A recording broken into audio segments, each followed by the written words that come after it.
Hey, good morning, my friends. Uh, couple of quick updates.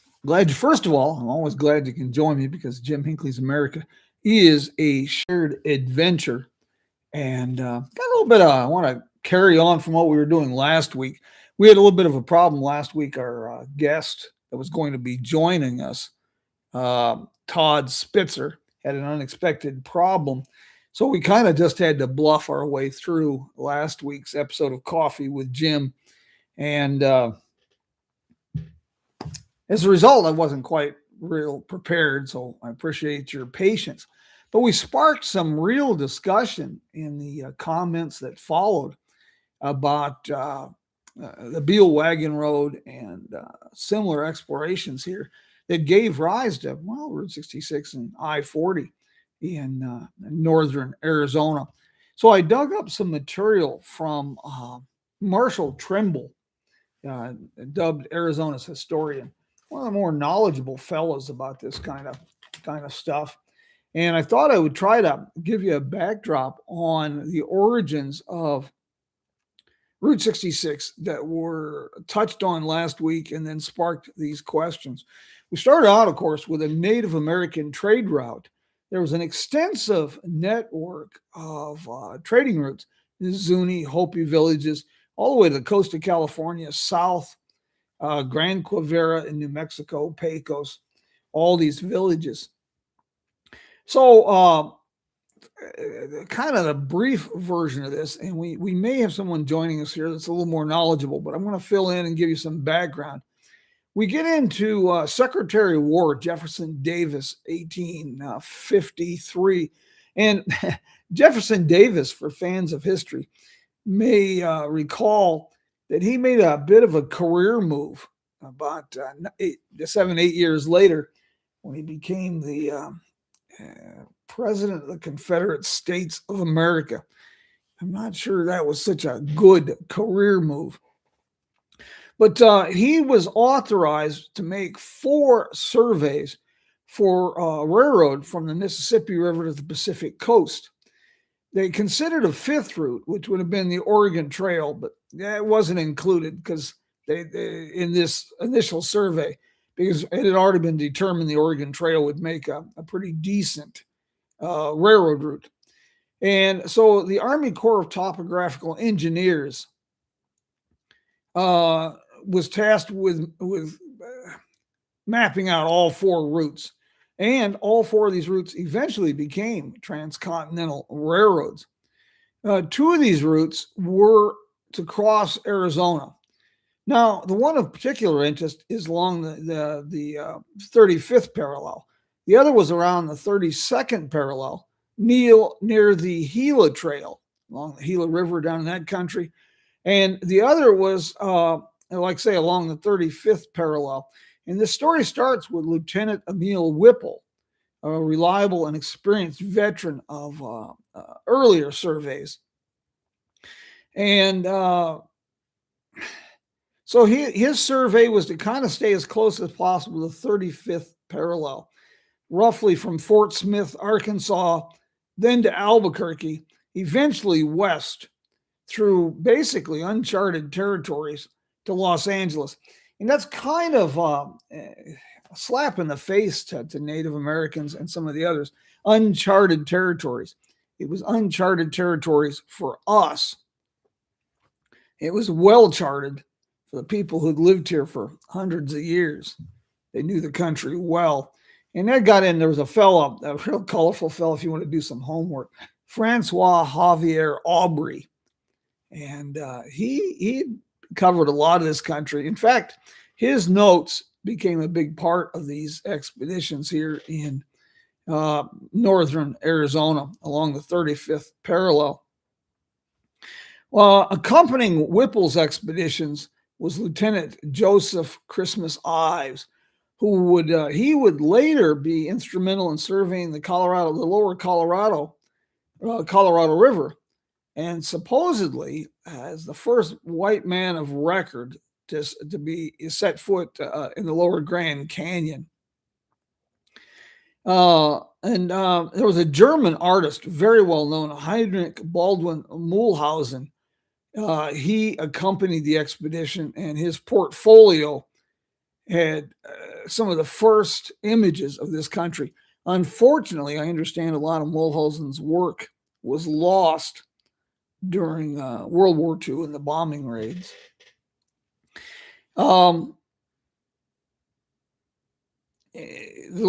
was a great deal of writing about this, and Whipple's expedition plus one with this was the 57 and 58 was along the Colorado River, and most of, I think, 6 of his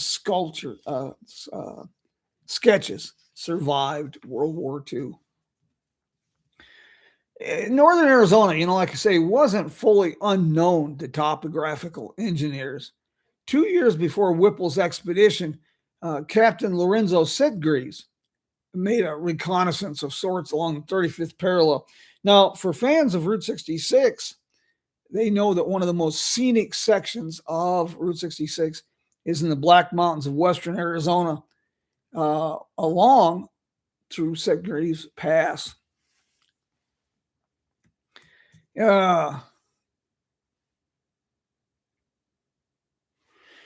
But Sitgreaves had made this earlier, and he had been provided with information by, like I had mentioned earlier, Francois Aubry, a very colorful French-Canadian trader who had often made the crossing between Albuquerque and Los Angeles, trying out different routes. Sitgreaves and his men completed their work in November of 1851, but not before undergoing some real problems, including violent encounters with the Yuma Indian people. This goes on, but the guy that lays the groundwork for probably one of the most ambitious parts of this, I find the most interesting, is the Lieutenant Beale expeditions. And we'll see if we can get into this a little bit more here with Lieutenant Edward Fitzgerald Beale, because his Camel Corps was really, really intriguing. Let's see if we can find Lieutenant Edward Fitzgerald Beale is well worth a study in his own right.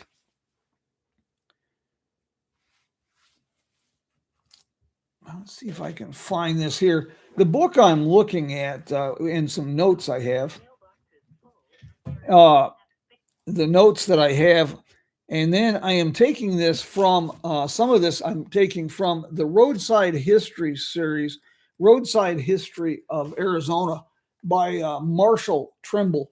It's an older book, but it's well worth reading if you're interested in some Arizona history.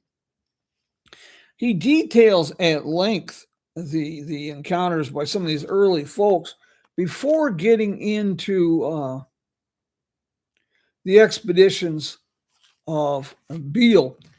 And if you had a map handy, you could kind of look at this, but where Route 66 follows through Hackberry, the old Hackberry General Store, the Whipple route thought that maybe it'd be better to go just south of that, down along the Bill Williams River to the Colorado River.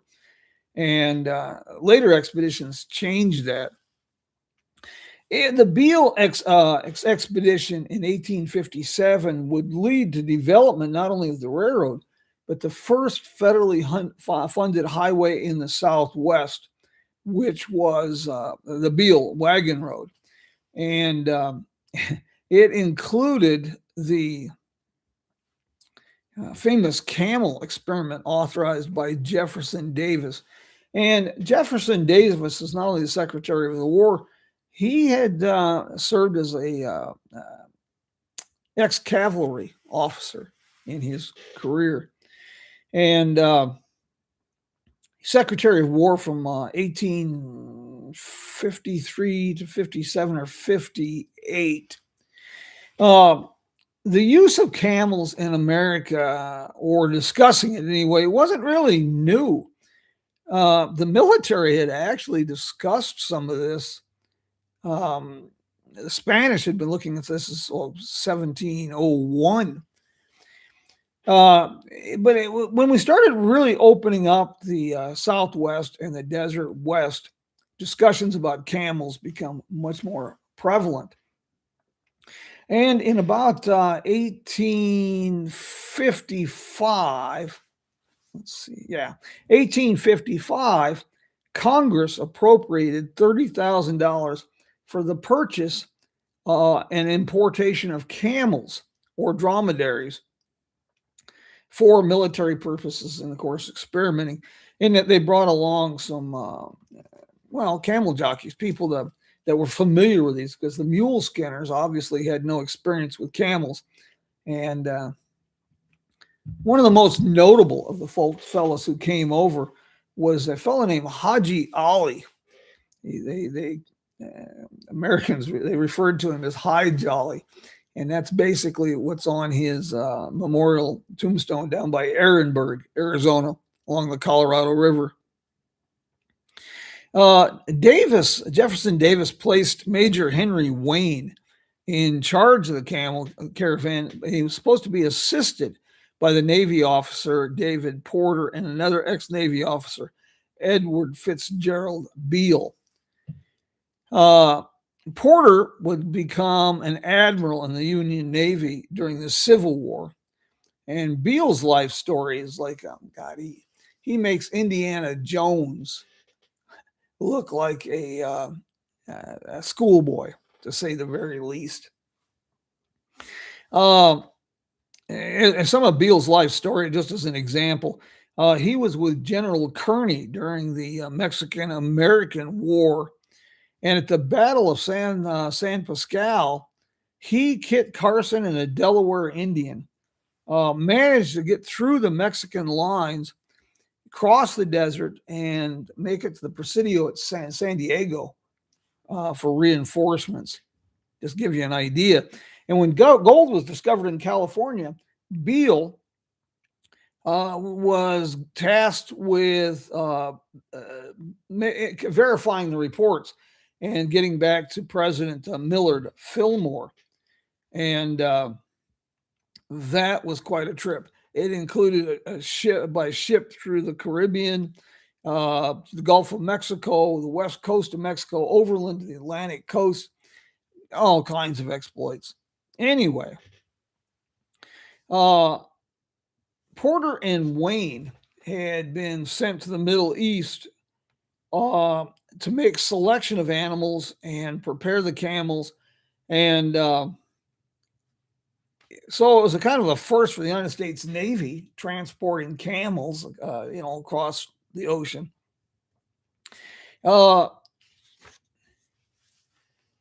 So anyway, we pass forward here.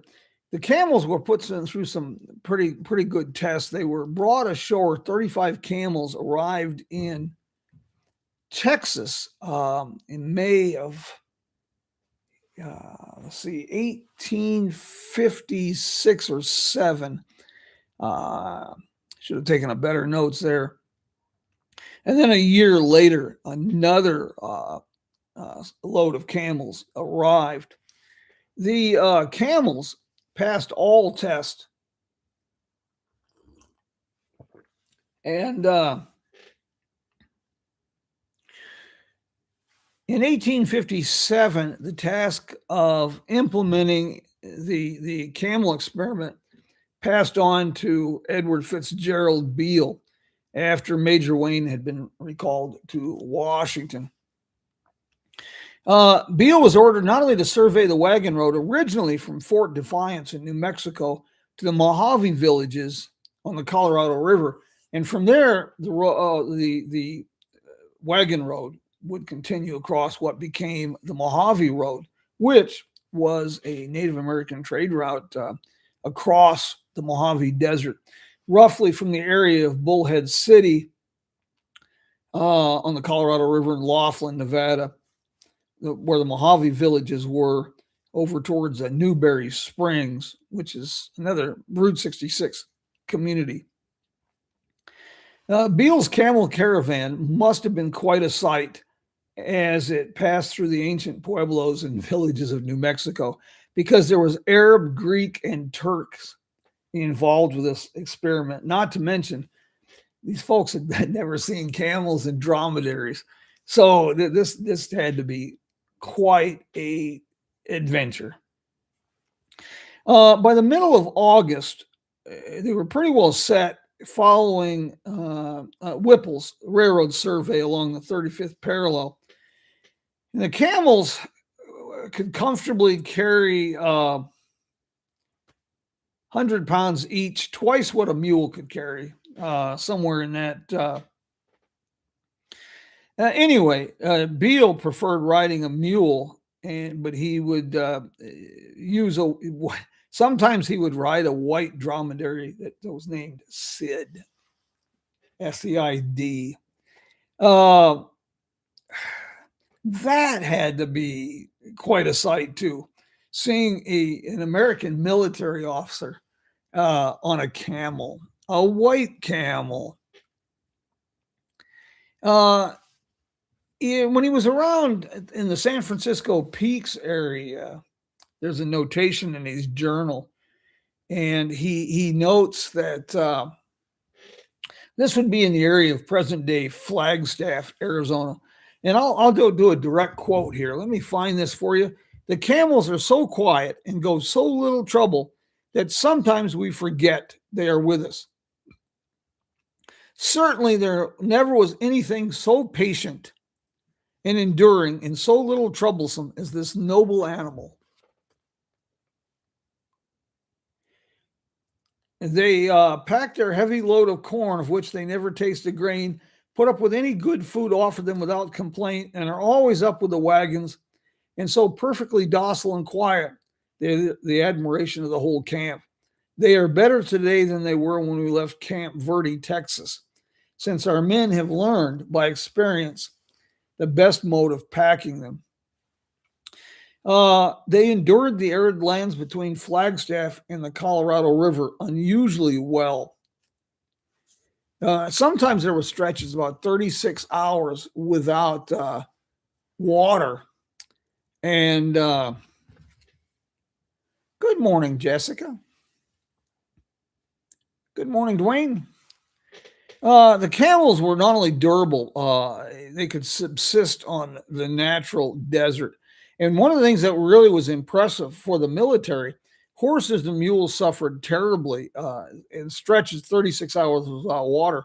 The camels and the dromedaries did fine. So that was one of the pluses. And after the expedition, Beale took his camels to his ranch at Fort Tejon, California. There has been urban legends 60, 70 years after the Beale expedition. People were talking about giant red marauding camels and camels in the desert with skeletons, all kinds of things. And all I can think of is some of these folks might have spent way too much time in the sun, and who knows what they were drinking, mezcal perhaps. Anyway, the Beale Wagon Road became the first federally funded road in the Southwest. And that's the origins. That became the National Trail. Well, it was followed by the railroad, the Atlantic and Pacific Railroad. And then eventually the National Trails Road, Route 66, then I-40. There is a monument for the Route 66 travelers who have interest in this. There's a pretty good little monument downtown Kingman at the west end of Locomotive Park, a monument to the camel caravan. This is going over towards them along 66, over by the Mojave Museum of History and Arts. And it's gives you a little more details. This book, like I say, is I highly recommend this one. Roadside History of Arizona by Marshall Trimble. It's an older book, but it's got a lot of detail that relates to the area that is now crossed by Route 66, but it's the entire state of Arizona. And this will definitely inspire a road trip or two, give some insight into rather fascinating ghost towns. So that's a book I want to highly recommend. Speaking of books, I got a couple other things here I wanted to share with you. I really didn't push to get a guest this week because I'm going to have an abbreviated program. And for fans of Jim Hinckley's America, you know things have been in turmoil with Coffee with Jim ever since Podbean pulled the plug on live stream. But I really do think that I got a handle on this now. But we're not going to have a program next Sunday. I'm going to be in Tulsa. I'm traveling there for the Route 66 Road Fest. And I'm really honored and humbled. I'm going to be having a couple presentations there and programs. And one, I will be on the stage with Jim Ross, the legendary Michael Wallace, and Joe Sonderman. That is a distinct honor, to say the very least. But I promise, we are really getting a handle on this. In fact, we're making the best of a bad situation with Coffee with Jim. And it's just been so chaotic trying to figure all this stuff out. But we have some guests lined up for when I get back from Tulsa. So we're back on track. We'll be doing the live stream programs here. But if you will check out Podbean, we are doing some great programs there. We'll do some recorded programs with some guests. And Coffee with Jim on Podbean, we're doing a lot of telling America's story. We just had shared one on bathtubs, bird cages, and Chevrolet. Some great stories from the infancy of the American auto industry. And we also did one on the presidential election in 1876. If you think 2020 was a contentious election, please check out Coffee with Jim on Podbean. We did a great story on that. I wanted to congratulate Joe Barr, the ultra cyclist that set out to do Route 66, break a world record. And apparently he has done it. Ended up celebrating his 67th birthday. I love stories that provide inspiration. Joe's story, not just his cycling of Route 66 and setting a record. I'm only partway through his book. I was gratefully gifted by Joe, but his life story, that is truly, truly inspirational. I got something else I want to share with you this morning. Yeah, I never outgrew show and tell, so moving this to YouTube is going to be good for all of us. I was gifted this recently. Reg Manning's Cartoon Guide of Arizona. This is an absolute little gem from 1938. And it's all these little snippets and legends about Route 66. And here's a gem and a half for you. In the back, there's a little pocket in the back of this book. And look at this. There is the most wonderful map of Arizona with all kinds of little trivia notes. I don't know where you would find a copy of this. I was, gifted this, and I'm just really, really grateful for that. I hope I answered some of your questions about the Beale Wagon Road this morning. If not, please, please, please chime in here, because I wanted to share that with you and try to answer your questions. That's something else I got. I'm getting all kinds of interesting things. This is a real treasure here. Now, these turn up on eBay. This is an exact reprint. This was done in the 80s. 1987, Arizona Highways Magazine did this, and it's an exact reprint of the 1913 guide by the Arizona Good Roads Association. If you're a fan of road trips in Arizona and Route 66, this is a great one. You have maps like Kingman to Yucca with photographs to kind of help where you're supposed to turn. Instead of putting up things like turn left at the bridge that used to be painted yellow, they actually have pictures in a little better directions. And great things on needles, advertisements. It's really filled with time capsules, to put it mildly. Hotel Beale advertisements, the National Old Trails Road, Kingman to Needles. This was intriguing that when we drive Route 66 today through the Black Mountains of going up to Oatman, that road apparently was put in 1921 as an improved version of the National Old Trails Road. And when you get to, don't do this if you're driving, but when you're going down into Gold Road, coming from east to west, before you get to Gold Road, if you'll keep an eye and look over to the right side of the road, down below you will see this road, the original road, and it'll be guardrails and everything down below. You can walk part of it, and you can see that they improved this. This is showing that grades were 26 and 28% on the original road. That is a tremendous addition to the collection. This is going to take a little bit of work.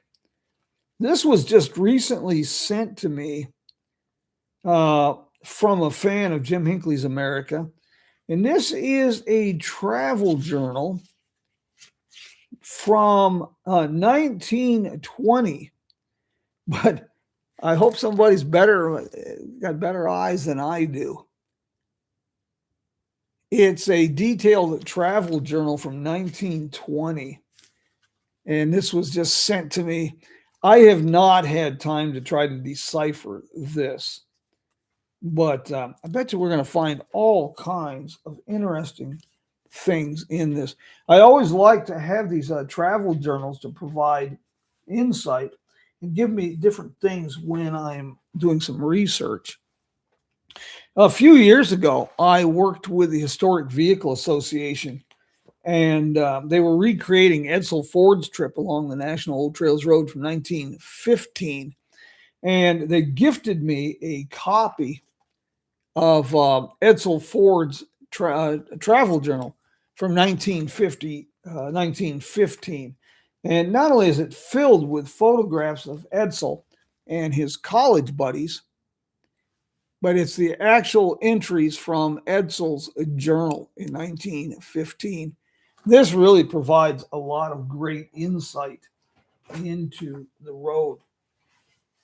Like I say, we've kind of got an abbreviated program. I really am grateful for everybody who's been patient and stuck with me during this time of transition.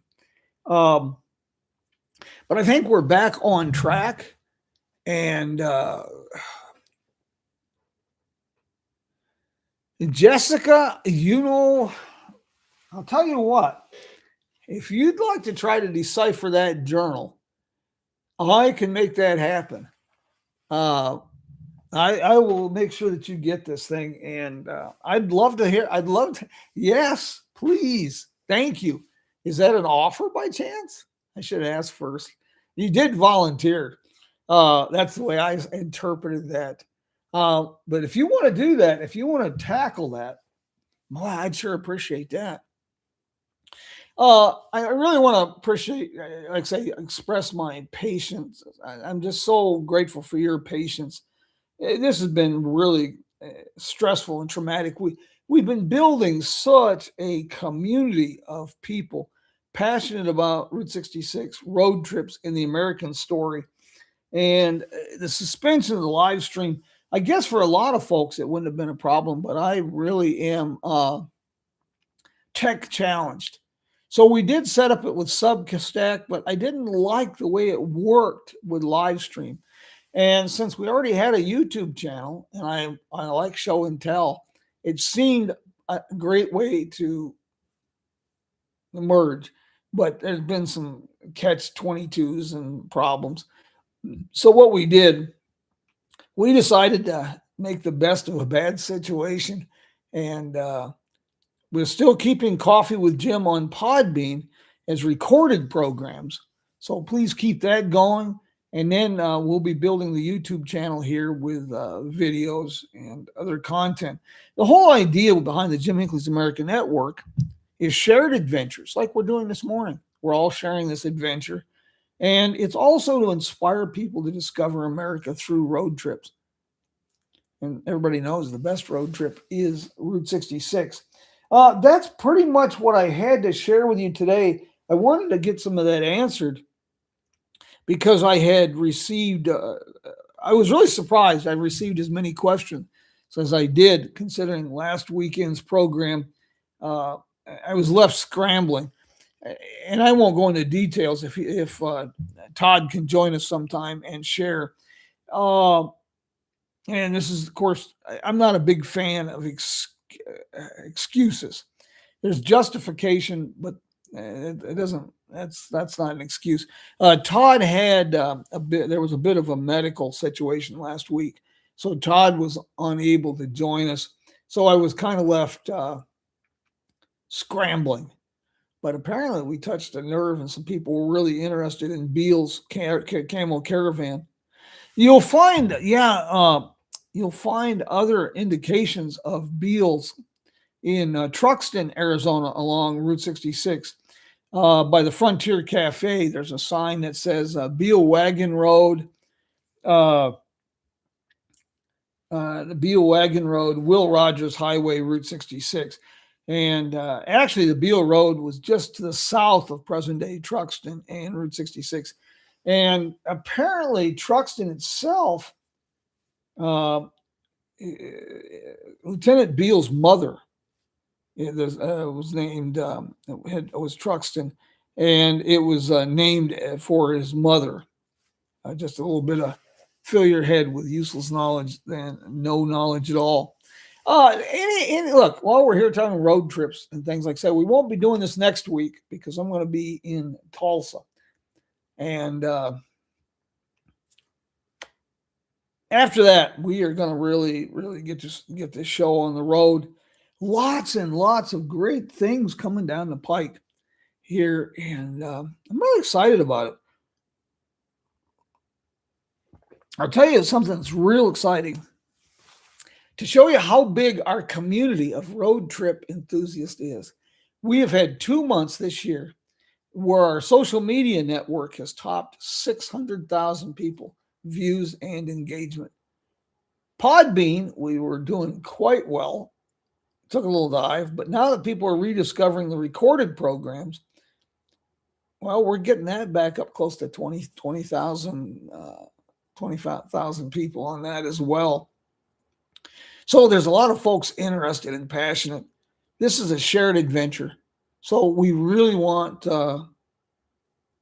join us, share the adventures, talk to us, and help us tell people where to go. Hey, is there any questions before I button this up and bid everybody adios? I want to thank everybody who joins us in the morning. Like I say, it's your patience is God greatly appreciated. I've been told I can do this for hours if I'm the only one in the room, still enjoy myself, but it's just not the same. It's all about sharing that adventure.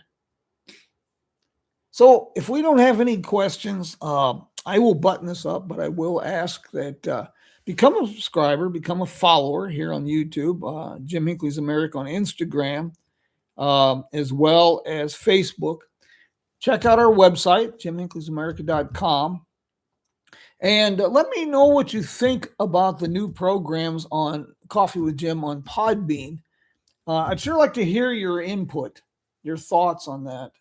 And I'd like to hear your suggestions too. Believe it or not, I know I'm opening myself up here, but I really am interested in hearing what you think because I do believe that this is a community, and it's a community in shared adventures.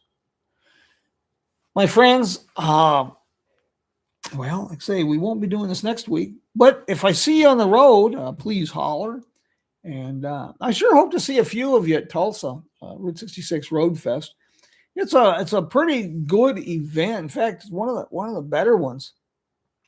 And I believe this is going to be the last year for Road Fest unless another community picks it up.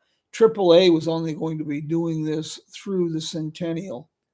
Uh, but if you're in the area or can make Tulsa next weekend, I think it'd be well worth your time. It's a good excuse for a road trip anyway. But follow us along Instagram and Facebook page, Jim Minkley's America. That's what we'll be sharing most of the quick stuff from the road on those two platforms. And then when we get back, we will give you some details. But we got some great guests coming up real soon. And I guess if that's it, my friends, again, I am most appreciative. Thank you. And we'll see you soon. Bye-bye.